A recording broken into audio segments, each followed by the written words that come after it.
Assalamualaikum dan salam sejahtera anak sekalian kelas 8. Berjumpa lagi dengan Bapak di pelajaran PPKN. Kali ini kita akan belajar di bab 4, yaitu keberagaman suku, agama, ras, dan antar golongan yang biasanya disingkat SARA dalam bingkai Bhinneka Tunggal Ika. Anak sekalian, yuk kita mulai materinya ya.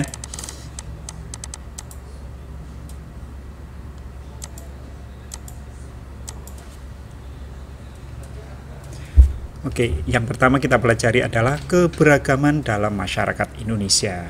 Anak-anak sekalian, Indonesia merupakan negara yang memiliki banyak pulau. Kalian tahu berapa jumlah pulaunya?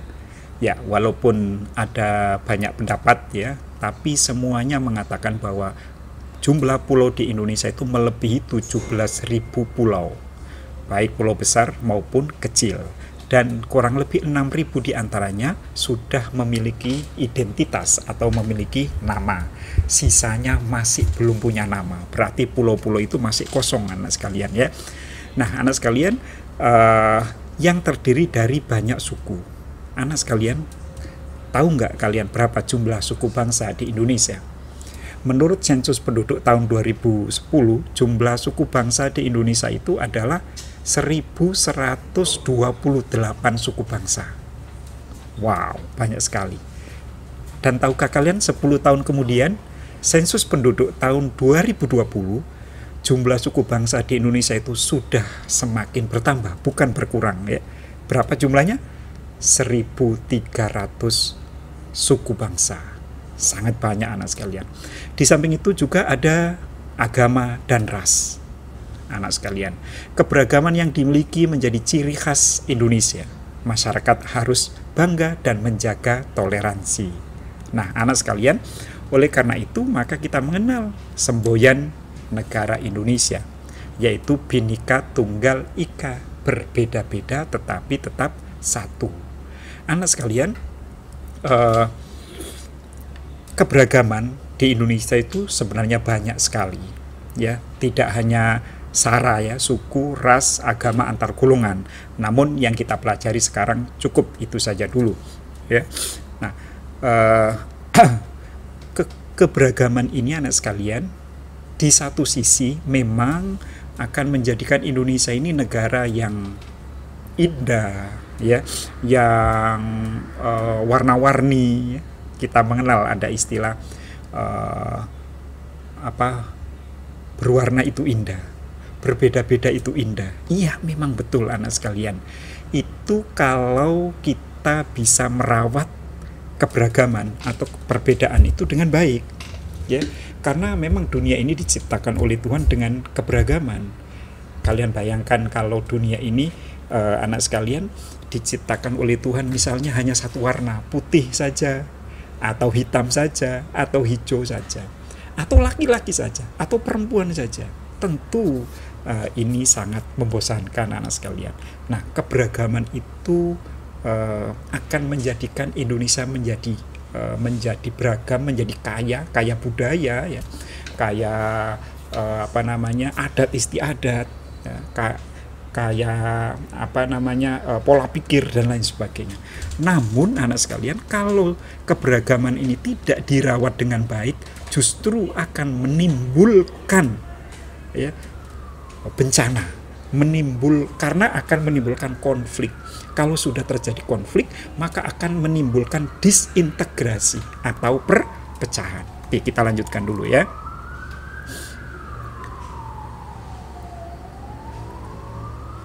Nah, sekarang kita pelajari dulu anak sekalian faktor-faktor yang menyebabkan terjadinya keberagaman di Indonesia. Atau hal-hal apa saja sih yang menyebabkan terjadinya keberagaman di Indonesia? Ya, yuk kita pelajari. Yang pertama adalah letak wilayah Indonesia. Anak sekalian, kalian sudah mengenal mungkin dari kelas 6 bahwa Indonesia itu memiliki letak wilayah yang strategis di antara dua samudra dan di antara dua benua anak sekalian ya. Nah, letak strategis ini akan memberi keuntungan sekaligus menjadikan Indonesia ini ancaman ya. Sekaligus Indonesia akan mendapatkan ancaman. Nah, apa kaitannya letak geografis atau letak wilayah Indonesia ini dengan adanya keberagaman? Anak sekalian, karena letak Indonesia ini berada di jalur penting, anak sekalian, maka selalu dilewatin, zaman dulu ini ya, selalu dilewati oleh kapal-kapal dagang Eropa, Cina, India, anak sekalian, yang akan melewati Selat Malaka. Dan kemudian akhirnya mereka-mereka ini singgah. Ada yang tidak sengaja singgah, ada yang memang sengaja mencari rempah-rempah, ya.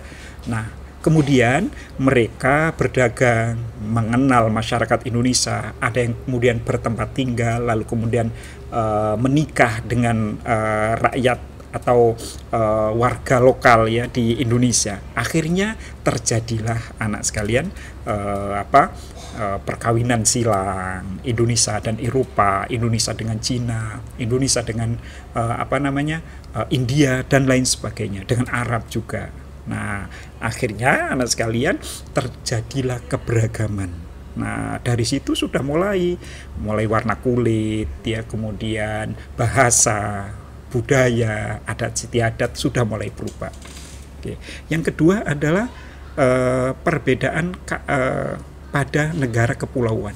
Anak sekalian, tadi di depan sudah dijelaskan bahwa di Indonesia itu ada 17.000 pulau dan 6.000 pulau sudah dihuni atau sudah punya nama, selebihnya belum ada anak sekalian. Ini menyebabkan orang itu biasanya kalau tiap pulau anak sekalian itu juga akan yang selanjutnya ini terjadi perbedaan kondisi alam ya, cuacanya, lalu kemudian keadaan tanahnya, bebatuannya ya, mungkin juga kesuburannya, sehingga menyebabkan tanaman-tanaman yang tumbuh di daerah itu juga berbeda-beda, lalu kemudian hewan yang ada juga berbeda-beda. Nah, ini juga menyebabkan anak sekalian alat-alat yang digunakan untuk mempertahankan hidup atau menyambung hidup juga berbeda-beda. Nah, gitu ya. Termasuk juga akan menyebabkan pekerjaan yang berbeda-beda. Nah, misalnya juga anak sekalian ada wilayah yang banyak pantainya sehingga banyak nelayan. Ada daerah yang juga tidak ada pantainya sehingga kemudian mereka bertani, ya berkebun, ya kemudian berdagang dan lain sebagainya. Nah, lalu kemudian ada daerah-daerah yang panas, ya perbedaan kondisi alam. Itu juga menyebabkan mata pencaharian berbeda dibandingkan dengan orang yang tinggal di pegunungan. Nah, gitu ya. Kalau sudah begitu juga jenis atau alat untuk bekerja juga berbeda. Nah, ini ya. Sehingga menyebabkanlah perbedaan, kadang orang yang di pantai dengan orang di gunung karakternya sudah berbeda, anak sekalian ya. Nah, orang di pantai biasanya lebih keras ya gitu. Lalu kemudian pakaian juga akan berbeda. Orang yang tinggal di pantai biasanya pakaiannya tipis-tipis karena panas, sementara yang di gunung tebal-tebal. Kenapa? Karena dingin. Kemudian yang selanjutnya, faktor penyebab perbedaan adalah penerimaan masyarakat dengan adanya perubahan. Anak sekalian, kalian perlu tahu, bahkan mungkin kalian sudah tahu bahwa dunia ini, hidup ini selalu berubah. Tidak ada yang tidak berubah. Satu saja yang tidak berubah, yaitu apa? Ya perubahan itu sendiri. Perubahan itu tidak pernah berubah karena dia selalu berubah. Jadi anak sekalian, kita semua berubah. Alam berubah, semua saja berubah. Namun ada anak sekalian di antara masyarakat ini, ya masyarakat ini yang tidak mau menerima perubahan. Contoh, salah satu contoh misalnya suku Baduy Dalam. Nah, suku Baduy itu ada di mana ya? Di Banten, ada di Jawa Barat, ada. Nah, anak sekalian, suku Baduy luar ini sudah mau menerima perubahan ya, sudah menerima listrik, ada handphone ya, ada kendaraan. Tapi suku Baduy Dalam ini enggak mau sama sekali. Nah, ini menyebabkan mereka dari satu sisi akan ketinggalan. Ya, tapi di sisi yang lain mereka ini orang-orang yang memiliki prinsip yang tinggi. untuk mempertahankan adat budaya ya sukunya sendiri. Di samping itu di daerah-daerah luar Jawa ya, di Sumatera, di Kalimantan, di Sulawesi ya, di Papua itu ada suku-suku yang masih tinggal di hutan belantara sekalian. Dia tidak atau belum menerima adanya perubahan. Lalu kemudian faktor yang terakhir adalah keadaan transportasi dan komunikasi. Keadaan transportasi yang susah dari satu daerah ke daerah yang lain, dan juga tidak adanya alat komunikasi dari satu daerah dengan daerah yang lain, maka menyebabkan adanya ketertinggalan dibandingkan dengan daerah yang lain, sehingga menyebabkan adanya perbedaan sudut pandang, ya tidak mengerti ada budaya yang baru, ya sehingga mereka tetap pada budayanya sendiri karena mereka tidak terkena pengaruh yang lain, bahwa di dunia luar itu sudah di daerah lain itu sudah begini, tapi mereka masih tetap pada keadaannya yang dulu.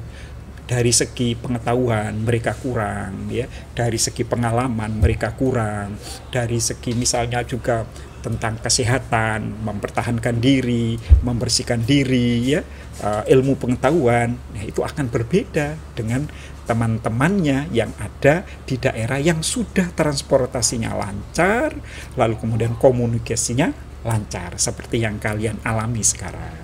Oke, kita lanjutkan anak sekalian. Nah, ini penjelasannya satu persatu. Yang pertama tadi apa? Letak wilayah. Indonesia terletak di antara dua samudra dan dua benua yang menjadi jalur perdagangan internasional. Ya, sudah Bapak jelaskan. Dua samudra yaitu Samudra Pasifik dan Samudra Indonesia, dan terletak di antara benua yaitu benua Asia dan benua Australia. Yang ini menyebabkan Indonesia memiliki iklim yang berbeda, dan yaitu iklim panas dan hujan, ya iklim tropis ya. Nah, sehingga menyebabkan juga tadi yang sudah Bapak jelaskan, banyak disinggahi oleh para pedagang dari negara lain.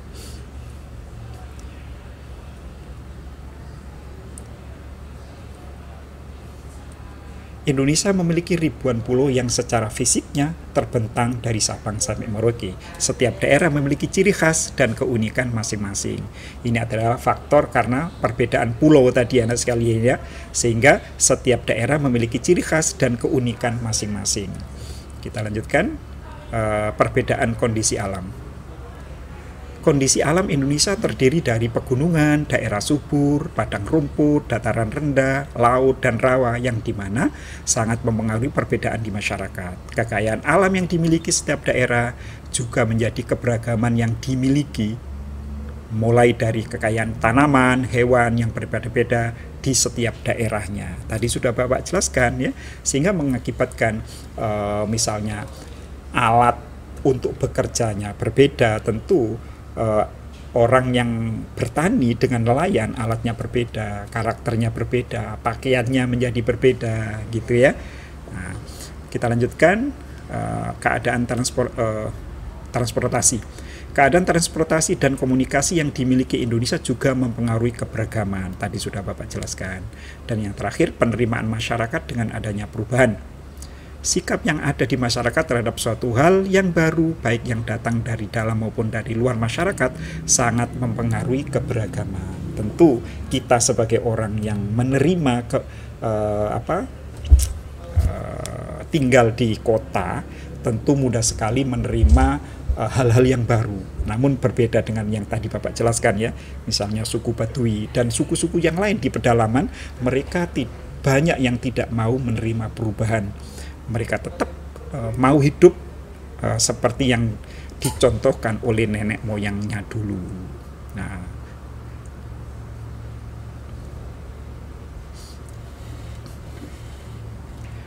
oke anak sekalian, nanti di selanjutnya kita akan bahas tentang bentuk-bentuk perbedaan yang ada di Indonesia. Apa saja sih perbedaan yang ada di Indonesia. Untuk pertemuan ini cukup sampai di sini dulu. Assalamualaikum dan salam sejahtera.